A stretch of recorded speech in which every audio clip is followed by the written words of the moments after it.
이 유다가 이 편지를 쓸 당시에 거짓 교사들이 거짓 교리를 가지고 성도들의 믿음을 혼란스럽게 했던 것과 같이 뭐 그때나 이때나 우리가 사는 이 시대에도 여러 가지 거짓 가르침으로 성도들의 믿음을 혼란케 하고 있는 것이 사실입니다.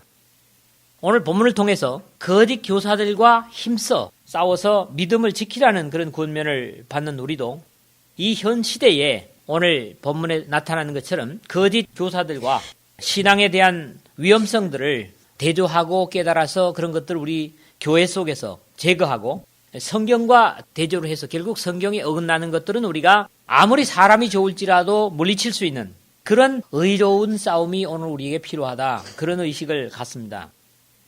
첫 번째 부분인데요. 1절에서 2절을 보면 이 편지를 보낸 당사자 그리고 이 편지를 받고 있는 대상에 대해서 소개를 하고 있는 것을 읽죠.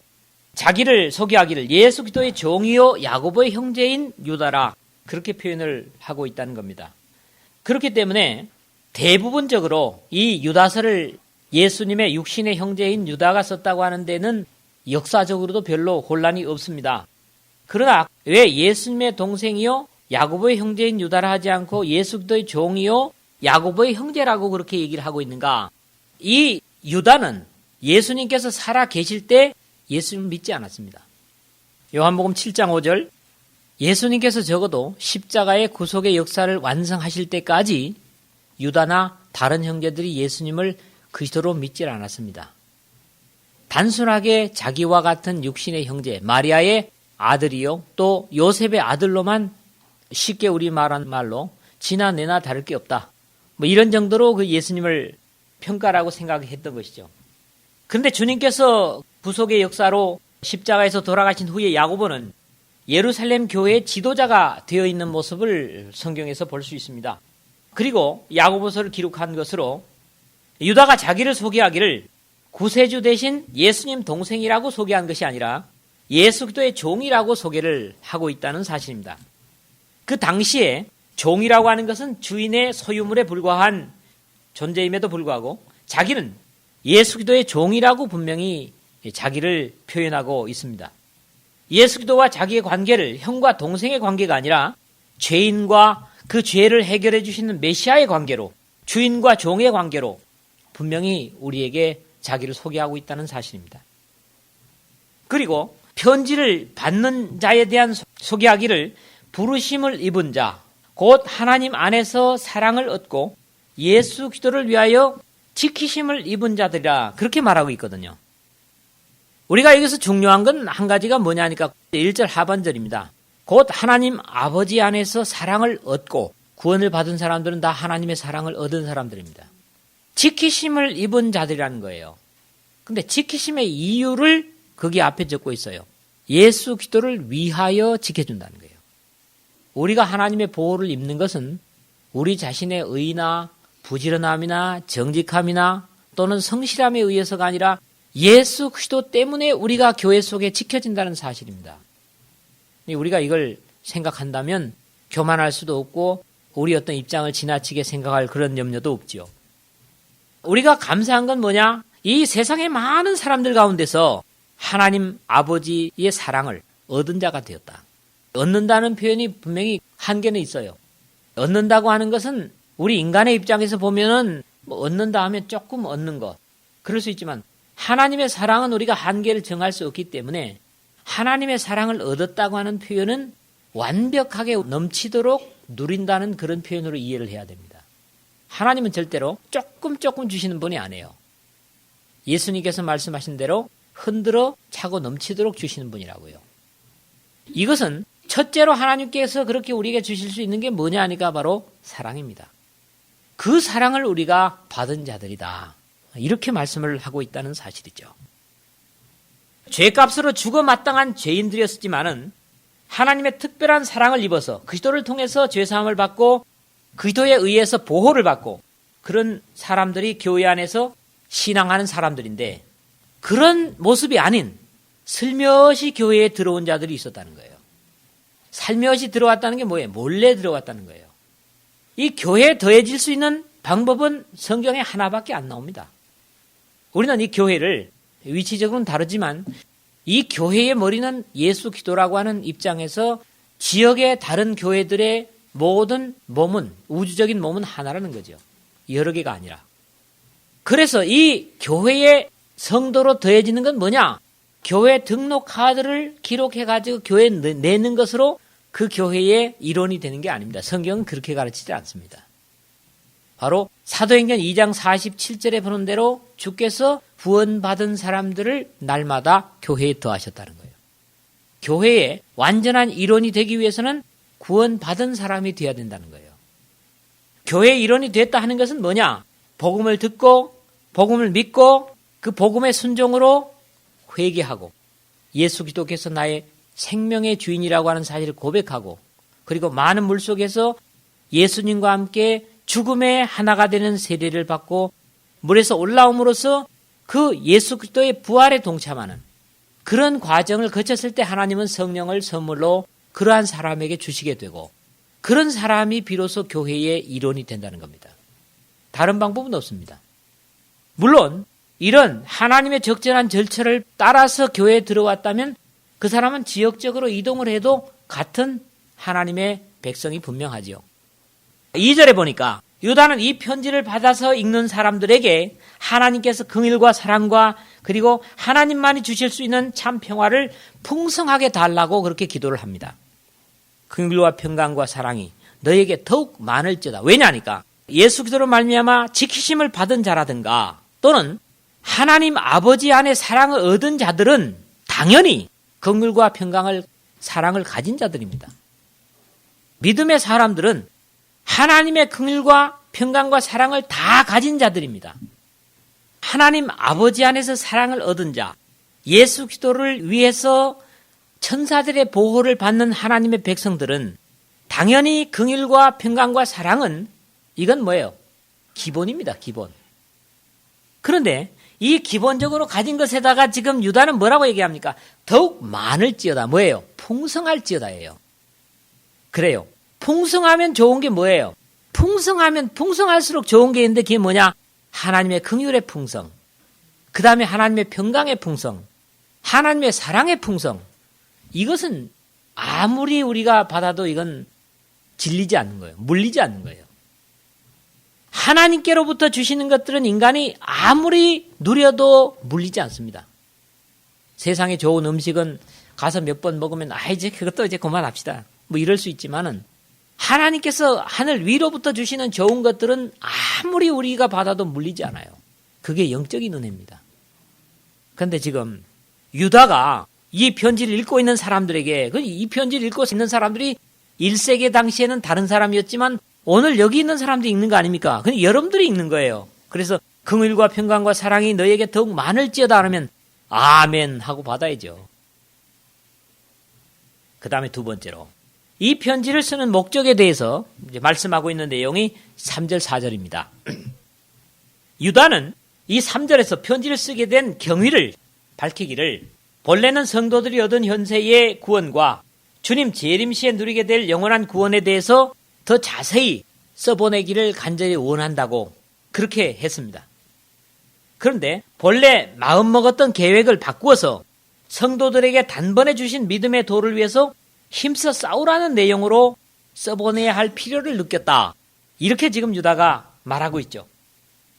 그러면서 4절에서 이렇게 주제를 바꾸어 써보내게 된 이유를 밝히고 있는데 그 이유란 교회 안에 몇몇 이단 사상을 가진 자들이 들어왔기 때문이다. 이런 말씀을 하고 있습니다. 모든 사단의 세력들이 다 심판을 받게 될 것이라고 성경에 기록된 대로 그런 자들은 심판을 받기로 정해진 자들인데 이들은 경건한 삶을 버리고 하나님의 은혜를 도리어 세욕거리로 바꾸고 예수 그리스도를 부인하는 자들이 교회 안에 하나님의 구원의 약속으로 주신 절차를 따라 들어온 것이 아니라 가만히 들어와 있다. 그래서 지금 이 편지를 쓸 수밖에 없다. 이런 얘기를 지금 이 편지의 서두에 쓰고 있는 겁니다. 유다가 이 편지를 쓸 당시에는 가장 영향력이 있던 이단 사상이 바로 요한 1, 2, 3서에서 우리가 이미 얘기한 것처럼 바로 영지주의라고 하는 것이었는데 이들은 누구보다도 영적으로 많이 알고 또 누구보다도 신령해서 많이 깨달았다는 그런 사람들입니다. 전혀 무지한 자들이 아니에요. 그들은 하나님의 은혜가 크신 분이기 때문에 인간이 어떤 죄악을 저질러도 다 용서하시는 분이기 때문에 죄에 대한 두려움을 가질 필요가 없이 육체가 원하는 본능대로 살아도 된다고 가르치는 그런 사상이었습니다. 그리고 죄가 커야 은혜가 크다고 하는 바울 사도의 죄가 넘친 것에 은혜가 넘쳤다고 하는 그런 사상들을 도입해가지고 오히려 비도덕적인 삶을 살도록 조장했고 육체적 범죄 행위를 그들의 이론으로 정당화시켰던 그런 부류입니다. 그리고 육신의 행위는 인간의 고귀한 영혼에는 아무런 영향을 미칠 수 없다고 주장하면서 육체적인 쾌락을 즐기는 방종의 생활을 했고 다른 사람들을 이러한 죄악의 구렁텅이로 끌어들였던 그런 부류의 사람들입니다. 이와 같이 그들은 성도들이 살아야 할 정결한 삶과 정반대되는 사상을 가지고 교회 안에 들어와서 성도들을 미혹하는 것이었죠. 그리고 이런 이단 사상을 가진 자들은 주님께서 육신으로 오신 자체를 부인했고 그들은 예수 그리스도를 하나님의 아들로 믿지도 않았고 죄를 사해주는 구세주로도 역시 믿지 않았습니다. 즉 교회 안에서 성도들과 함께 신앙생활을 하고는 있었지만 그들은 여전히 불신자였고 오히려 신자들이 불신자가 되도록 믿음에서 끌어내리는 그런 역할을 했던 사람들입니다. 죄값으로 영원히 죽을 수밖에 없었던 죄인들을 주님의 십자가의 피 흘림으로 죄사함을 얻어 구원되었기 때문에 이 귀한 은혜를 귀히 알고 자신을 모든 죄로부터 지켜서 주님 다시 오실 때까지 흠없고 티없는 정결한 삶을 살아나가야 하는 것이 성도의 마땅한 삶임에도 불구하고 경건한 삶을 살아야 할 자들이 결국 그런 사람들에게 가만히 들어와서 이런 잘못된 사상을 교회 안에 퍼뜨리는 그런 부류들을 지금 유다는 강력하게 경계를 하라고 하는 말씀을 하면서 이들과 힘써 싸워야 된다. 그렇게 말하고 있어요. 3절의 하반절에 있잖아요. 사랑하는 자들아 내가 우리의 일반으로 얻은 구원을 들어 너희에게 편지하려는 뜻이 간절하던 차에 성도에게 단번에 주신 믿음의 도를 위하여 힘써 싸우라 그랬다고. 여기 한 가지 짚고 지나가야 되겠습니다. 우리의 일반으로 얻은 구원을 들어 이 얘기죠. 이 얘기는 모든 사람들이 구원을 얻는 것은 하나의 방법이라는 겁니다. 다른 방법이 없다는 거예요. 그래서 여기 앉아있는 여러분이나 저나 구원을 받는 방법을 성경 외에 또 다른 방법으로 제시해 주신 적이 없어요. 그래서 구원받은 사람은 바로 그 방법, 아까 제가 조금 전에 말씀드렸던 그 방법으로 같은 방법으로 구원을 얻은 사람들입니다. 그리고 구원은 어떤 사람들이 가르치는 것처럼 오늘 절반 정도 얻고 그 다음에 1년 후에 완벽하게 얻고 그런 게 아니에요. 하나님의 약속하신 구원은 단번에 주신 믿음의 도라는 거예요. 이게 바로 뭐냐? 예수 그리스도의 희생의 피의 도입니다. 십자가의 도입니다. 이거 외에는 구약의 제사를 보십시오. 구약의 성도들은 구원받을 수 있는 방법이 확실하지 않습니다. 왜요? 죄를 지을 때마다 짐승을 가지고 가서 피를 빼서 단에다가 그 피를 뿌리고 간의 거풀과 콩팥과 거기에 있는 기름들을 단에 불살라서 번제로 태워 바쳤습니다. 그럼으로써 한 번의 죄를 용서받았습니다. 그리고 그 제사를 끝내고 집에 돌아왔는데 다시 또 이런 죄도 지었구나 생각이 나면 다시 짐승을 끌고 가서 같은 제사를 드려야 됐습니다. 그러니까 제사를 매회 드려도 시원치가 않은 거죠. 왜? 완전한 사죄에 대한 확신이 없기 때문에요. 그러나 예수 그리스도는 그 모든 구약의 제사의 마지막에 오셔서 바로 우리를 위해서 한 번에 완벽한 제사를 드리셨다는 거죠. 그러므로 그 제사를 힘입는 사람들은 구원에서 절대로 제외될 이유가 없다. 그러므로 하나님의 약속하신 구원을 누리는 우리가 하나님이 싫어서 팽개치는 이는 절대로 없습니다. 반대로 하나님의 이 놀라운 구원의 역사를 팽개치고 그 구원의 은혜의 자리에서 도망치면 빠져나와 버리고 사신 하나님을 다시 회방한다면 예수님을 다시 십자가에 못 박는 것이 되고 그런 사람은 하나님이 아무리 사랑한다고 할지라도 구원을 누릴 수 없이 하나님을 거역하는 마귀들과 함께 어둠의 지옥으로 갈 수밖에 없다는 거죠. 분명히 우리가 해야 되겠습니다. 구원은 하나님이 떨구지 않습니다. 구원을 잃게 되는 것은 각 사람들의 선택입니다.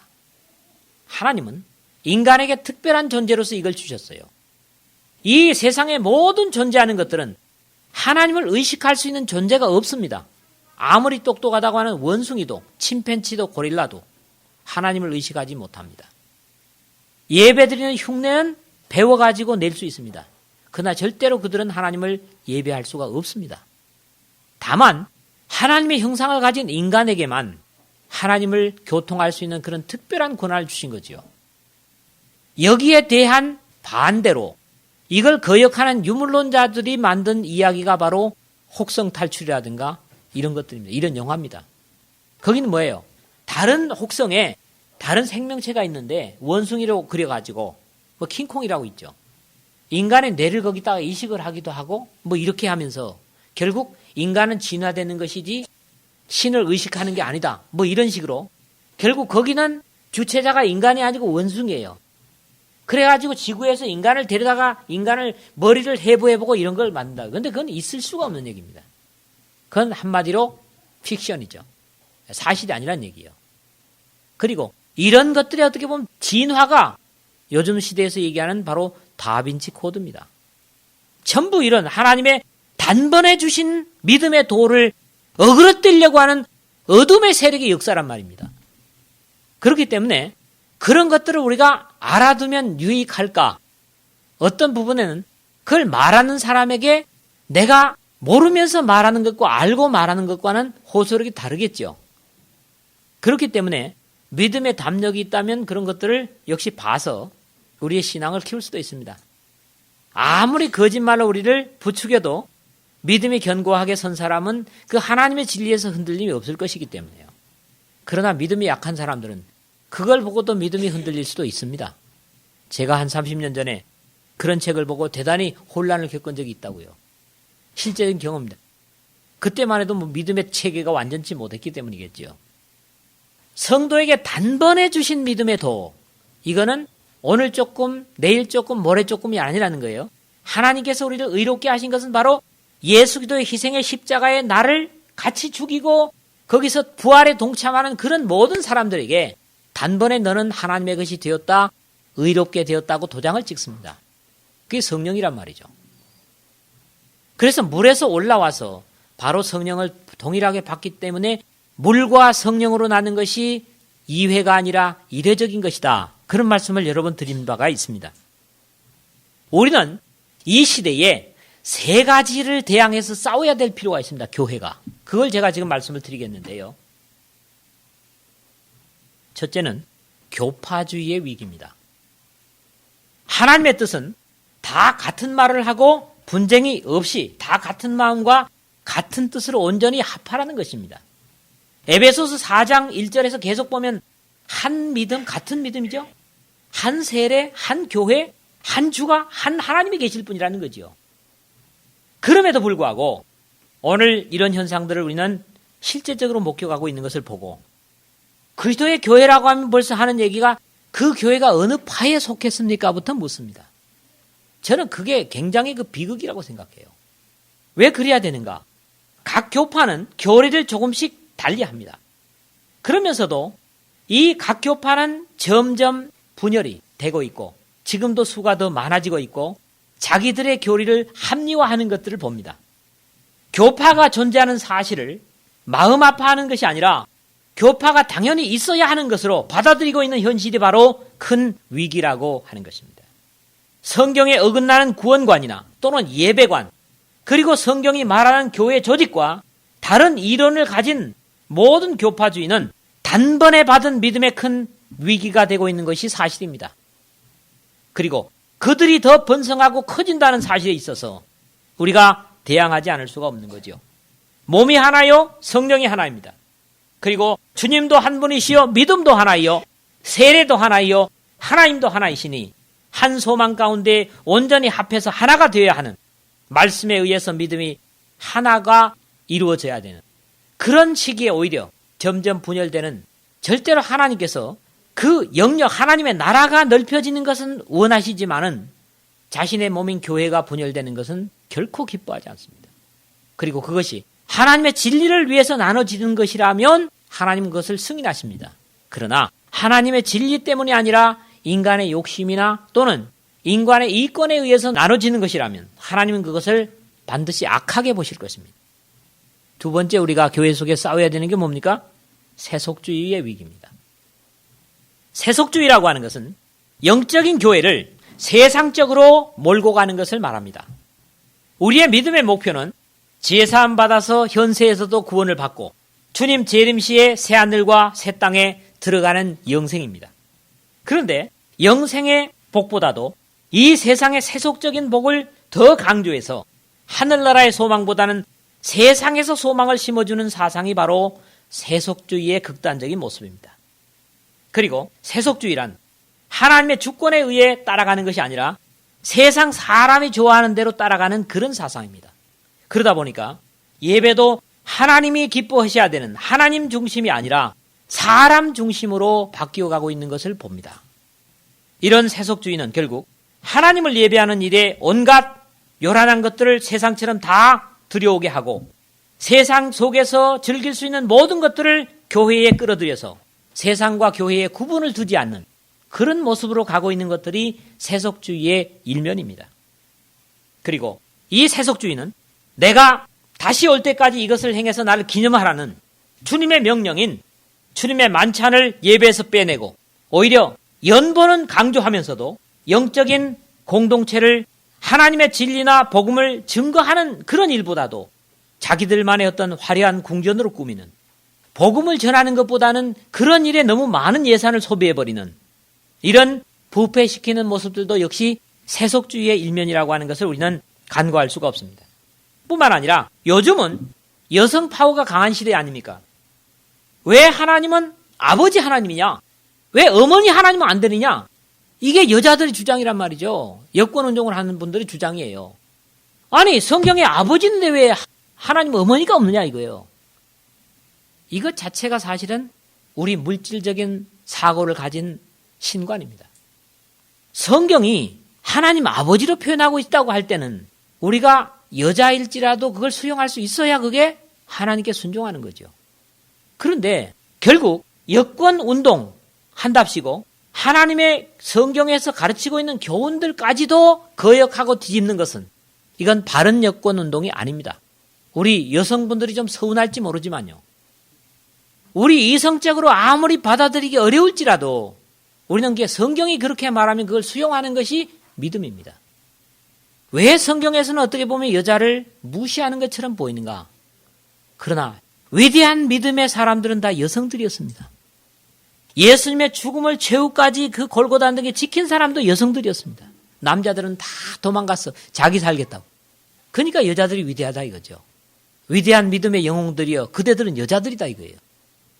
그리고 고린도전서 교회에 대한 교훈을 12장에서 14장까지 얘기하면서 모든 교회에서 함과 같이 여자들은 교회에서 잠잠하라. 여자들이 억울한 문제죠. 그리고 디모데전서 2장 8절에서 11절까지 계속부터 보면 그 이유를 얘기를 한다고요. 남자가 먼저 지음을 받았고 그 남자를 돕는 배필로 여자를 지었다. 그럼에도 불구하고 남자가 먼저 타락으로 이끌린 게 아니라 여자가 남자를 타락으로 이끌었다. 그렇기 때문에 여자는 해산하는 수고로 구원을 이루어간다는 거예요. 그렇기 때문에 제가 성경적으로 보는 견해는 왜 여자들을 남자들 위해 세우지 않느냐? 세상에서는 상관이 없습니다. 교회에서는 질서가 있다는 거예요. 바로 남자를 죄악에 빠뜨린 하와의 실수를 회복해가는 교회에서는 여자들이 앞설 수 없다는 거예요. 그래서 여자들이 해산하는 수고로 고생을 하면서 희생을 하면서 믿음을 지키고 신앙을 하는 겁니다. 이런 신앙적으로 이런 부분들 이해를 한다면 여러분들은 결코 서운하지 않을 겁니다. 그러나 이런 것들이 이해가 안 된다면 진리된 교회에 함께 있을 수가 없는 거지요. 그 다음에 오늘의 세속주의는 뭡니까? 예언 기도하면서 돈 받는 것. 병 낫도록 기도해 주면서 반드시 뭘 줘야 된다고 하는 그런 가르침. 역시 세속주의입니다. 신앙의 자리를 가지고 자기의 유익을 취하려고 하는 것들은 다 세속주의입니다. 만약에 제가 그런다면 저도 이런 말 해서는 안 되죠. 예배를 열린 예배라고 해가지고 사람을 기쁘게 하는 모든 것들을 동원하는 것, 이것도 역시 성경이 금하고 있는 세속주의입니다. 우리는 초대교회의 어떤 모형을 회복해감에 있어서 이런 외형적인 모습도 완벽하게 해가면서 영적인 내용에 있어서도 완벽하게 돼간다면 우리 교회 속에서 그런 문제가 안 되리라고 저는 확신합니다. 외형적인 뿐만 아니라 내적인 어떤 성령의 충만함과 서로 뜨거운 사랑의 결속이 초대교회처럼 이루어진다면 그런 문제들은 아마 지역적인 문제가 되고 교회 속의 문제가 되지 않으리라고 봅니다. 많은 세속화돼 가고 그런 모습으로 가고 있기 때문에 어쩌면 마음에 거룩한 심성을 가진 사람들은, 하나님의 신령한 심성을 가진 사람들은 이게 아니다, 그렇게 생각하는 사람들도 더럽게 있다는 거죠. 그리고 그런 사람들이 다시 하나님의 진리로 회복하려고 하는 사람들이 있다는 겁니다. 세 번째 우리가 힘써 싸워서 대항해야 될 게 뭐냐? 율법주의 위기입니다. 예수님께서 십자가를 지신 이후에도 구약의 율법 사상을 끌어들이는 그런 위기입니다. 신앙을 하나님의 원칙과 불변하는 하나님의 진리대로 해가는 것이 아니라 어떤 이벤트화 해가지고 절기대로 좀 사그라질만 하면은 다시 다른 어떤 행사를 가지고 그걸 부추기는, 이것도 역시 성경이 반드시 요구하는 건 아닙니다. 항상 우리는 기뻐해야 되고 쉬지 말고 기도해야 되고 범사에 감사해야 되고 그런 신앙의 자세가 돼야지 어떤 행사 때만 붕 뜨고 그렇지 않으면 세상 속에서는 믿음이 있는지 없는지 세상 사람들과 전혀 차이가 없는 그런 모습의 신앙인들을 하나님께서 기뻐하시지 않는다는 겁니다. 이거는 또 하나의 21세기의 율법주의가 되고 있다는 거죠. 제가 세 가지를 말씀드렸습니다. 첫째 뭐라고요? 교파주의. 두 번째는 세속주의. 세 번째로는 우리가 반드시 진리된 교회에서 이것은 쫓아내야 될 율법주의입니다.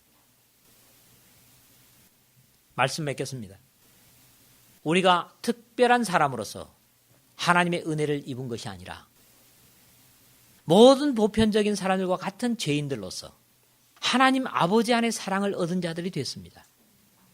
이 사실로 우리는 충분히 감사할 수 있고 감격할 수가 있습니다. 그리고 예수 그리스도 때문에 오늘도 천사의 보호를 받습니다. 이게 하나님의 성도들입니다. 이보다 더 큰 확신과 감격이 어디 있겠습니까?